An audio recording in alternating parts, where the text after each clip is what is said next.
Okay, well, this is Ed Brown. He and his wife have been convicted of tax evasion for refusing to pay Uncle Sam. They're holed up in their New Hampshire home, threatening violence if the feds come to arrest them. This is Ron Paul. He is a Republican congressman from Texas, and he's running for president of the United States. And he says that those people who won't pay their taxes should be compared to Gandhi and Martin Luther King.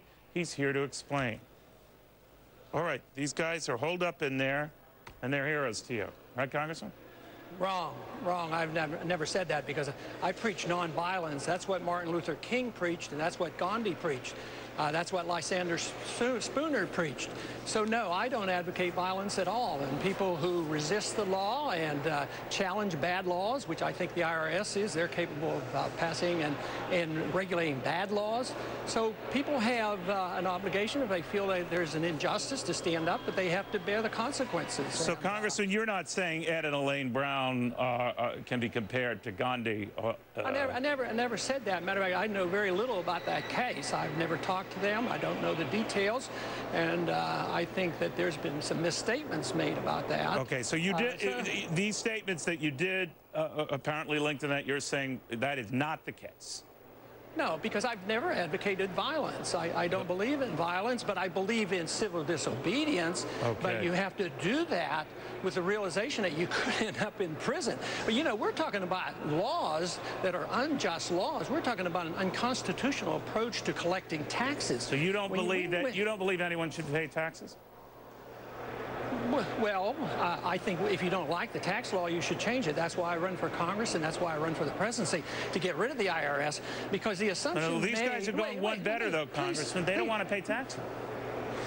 Well, I don't want to pay it either. I'd like to get rid of the IRS. I want to get rid of the income tax. I want to repeal the 16th Amendment. But you have to realize, and let me finish, if you will, the system has worked unconstitutionally, because everybody who challenges a law is considered guilty because, and they have to prove themselves innocent. They start off with a guilty plea. That's the way the tax code works. And I challenge it on constitutional basis. I challenge it on economic basis. And I just don't think it's part of the American spirit. We've only had this income tax for a small number Congressman, of years. I want to be clear. So you're saying you're against taxes? No, I didn't say that.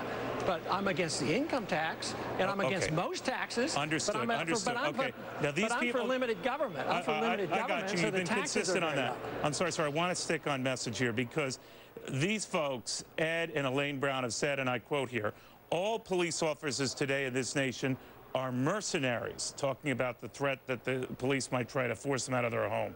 They are all guns for hire. What do you think of that?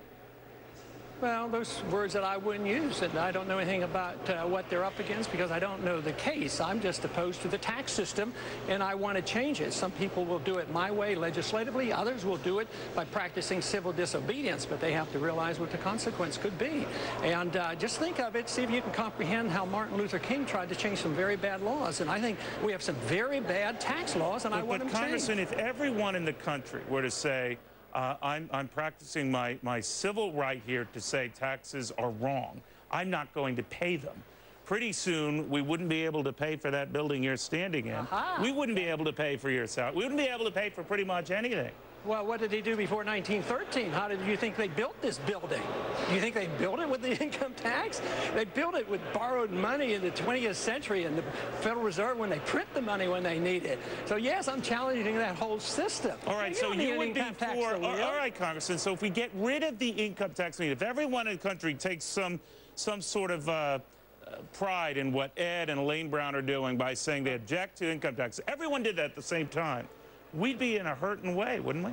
Well, no, we'd be probably in a way where the politicians would have to respond to the people. If everybody's doing it, it means the government's not responding to the will of the people, and the will of the people right now on the side of, they're disgusted with our taxes, and they're disgusted with the IRS, and they're disgusted with the monetary system. But is the solution, Congressman, to say, I honorably object to paying my taxes, so I won't?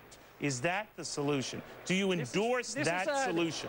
This is what, yes, I do, in the Martin Luther King tradition, in the Lysander Spooner tradition, in the tradition of Gandhi, because they practice peaceful resistance in order to bring about changes, and they have brought about miraculous changes in our in society over the many, many years.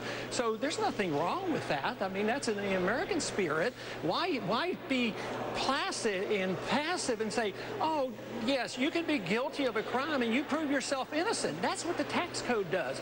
It's about time the American people stood up and say, that's not part of the system. So if you were president of the, all right, Congressman, if you were president of the United States, would your first statement be on January 20th, look, you don't have to pay income taxes, nor should you? No, I wouldn't do that, but I would certainly work with the Congress the proper way and get the Congress to pass a law to change it and to repeal the 16th Amendment. So no, a president, you're always making the assumption that a president is an authoritarian. A president should be responsive to the government and to the Congress and to the people.